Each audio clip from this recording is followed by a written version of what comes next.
En aquel tiempo Jesús reunió a los 12 y les dio poder y autoridad sobre toda clase de demonios y para curar enfermedades. Luego los envió a proclamar el reino de Dios y a curar a los enfermos, diciéndoles: no llevéis nada para el camino, ni bastón, ni alforja, ni pan, ni dinero. Tampoco llevéis túnica de repuesto. Quedaos en la casa donde entréis hasta que os vayáis de aquel sitio. Y si alguien no os recibe, al salir de aquel pueblo, sacudíos el polvo de los pies para probar su culpa. Ellos se pusieron en camino y fueron de aldea en aldea, anunciando la buena noticia y curando en todas partes. Palabra del Señor. Este breve fragmento del Evangelio tiene muchas enseñanzas. Primero, la misión. Una misión que consiste, lo dice Jesús claramente, y los discípulos, los apóstoles lo hacen, consiste en dos cosas. Por un lado, primero, la evangelización, predicar el Evangelio, pero por otro lado dice curar a los enfermos, es decir, ayudar a la gente que está sufriendo. Enfermos, evidentemente no podían dar de comer al hambriento, pero ayudar al que está sufriendo, según siempre las propias posibilidades. Por lo tanto, la misión de cualquier católico, nuestra misión, tiene que tener estas dos dimensiones. A veces nos obligan o pretenden obligarnos a elegir evangelizar o hacer acción social. Esta es una elección falsa, es una trampa. Un católico tiene que estar de rodillas ante el sagrario y de rodillas ante el que sufre, sirviendo al Señor en el sagrario, sirviendo al Señor en el que sufre. Es decir, un católico tiene que estar evangelizando, hablando de Dios, dando el pan del alma y en la medida de sus posibilidades dando el pan para el cuerpo. Yo creo que esta es la primera lección. Es significativo el hecho de que Jesús les dice a los apóstoles que vayan sin nada. ¿Por qué? Dice, sin dinero de alforja. ¿Por qué les dice esto? Para que confiemos en el poder de Dios, en la fuerza de Dios, en el poder de la palabra, en el poder del mensaje y no en nuestras estructuras.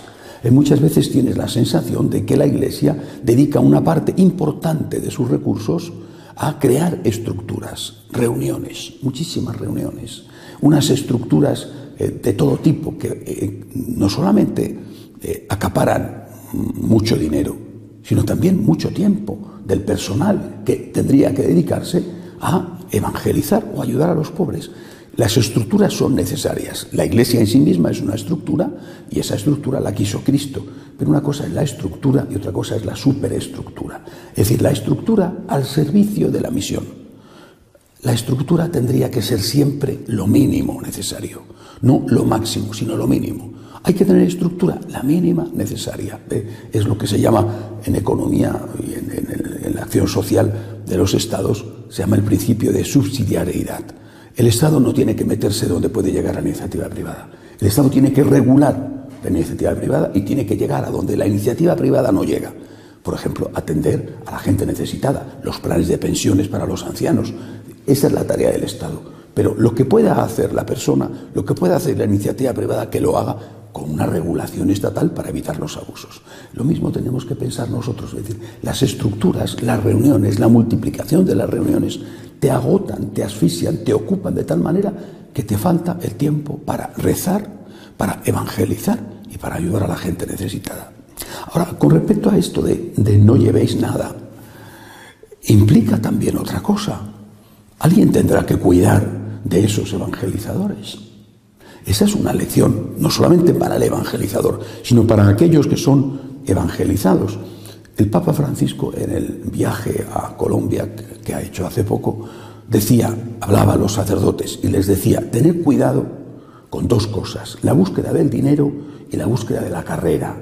Es decir, tener dinero, que no se convierta la búsqueda del dinero en vuestro motivo pastoral, en vuestro motivo en la vida, y que no se convierta el tener una parroquia mejor o ser obispos o ser vuestro motivo en la vida. Tiene toda la razón el Papa, toda la razón. Pero al final hay que también ver las cosas de otra manera. El sacerdote busca el dinero, ¿por qué motivo? Puede ser que sea un ambicioso que jamás tenga bastante.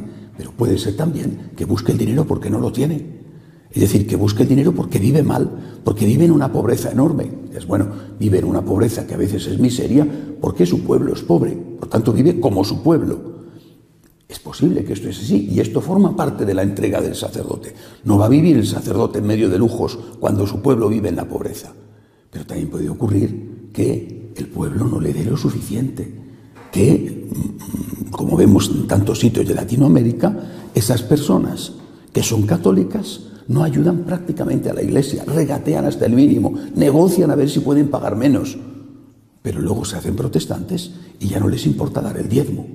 Estas cosas también hay que tenerlas en cuenta. Es decir, este es un mensaje para las dos partes. Para el sacerdote, como dice el Papa, no busques el dinero, busca el servicio, busca la entrega, busca la santidad, aunque seas un pecador. No busques la carrera, no busques el estar mejorando de parroquia y que al final no sea el servir al pueblo lo que te importe. Pero para el pueblo también habrá que decir, tenéis que cuidar a vuestros sacerdotes. Les estáis cuidando bien, económicamente, también afectivamente. Están solos, se sienten abandonados, se sienten queridos o dejados de la mano de Dios, que nunca Dios les abandona, pero sí la gente. Repito, es un mensaje que tiene dos dimensiones. Por parte nuestra, lo que tenemos que hacer es pensar, tengo que dedicarme al Señor. Esto es lo más importante de mi vida. Tengo que dedicarme al Señor. Y mi dedicación al Señor tiene que ser lo primero, aún a riesgo de que corra, de que exista la posibilidad de que no tenga para comer. Dios proveerá, en Dios confío. De pie, por favor.